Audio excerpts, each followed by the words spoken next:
Hello friend, Radhe Radhe, नमस्ते, प्रणाम। मैं आस्था पांडे अपने यूट्यूब चैनल पर अपने सारे यूट्यूब फैमिली का स्वागत करती हूँ। उम्मीद करती हूँ फ्रेंड आप सभी भी बहुत स्वस्थ और मस्त होंगे, बहुत ही अच्छे होंगे। और आज एक बहुत ही सुंदर, बहुत ही अच्छा सोहर गीत लेके आई हूँ फ्रेंड। कैसा लगेगा कमेंट ज़रूर कीजिएगा। अगर हमारी गीत पसंद आती है तो लाइक शेयर सब्सक्राइब ज़रूर कीजिएगा फ्रेंड। आप सबके लिए ऐसे ही डेली मैं अच्छा गीत लेके आया करूँगी। चलिए आप सबको सुनाते हैं। सांवर धनिया नवलखिया कुसुम रंगा, आखिया कुसुम रंगा, आखिया न हो ललना ठाड़ रसोईया के दुआर, नयन लोर ढारेली नयन नीर ढारेली हो।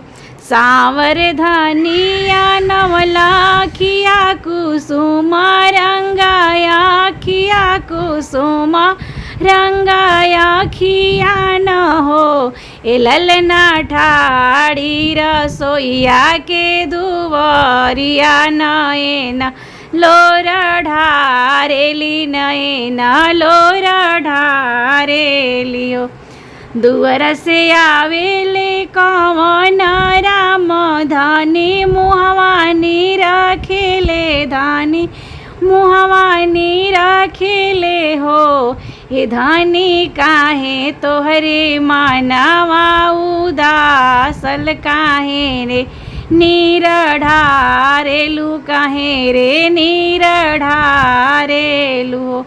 ए धनिया काहे तोहरे मानवा उदास, काहे रे नीर ढारेलू, काहे रे नीर ढारेलू हो। मिलजुल बान्हनी मोटरिया बड़ी हो, निकला गल हो ये राजा खोले बेरी कईनिया के हेला, कैसे के हम सहब, कैसे के हम सहबी हो। कोठवा जे रहीती उठाई दीती, लोगवा बटोरी दीती, लोगवा बटोरी दीती हो। ए धनी यही में त महिमा तोहार ऊपर परमेश्वर, ऊपर परमेश्वर हो।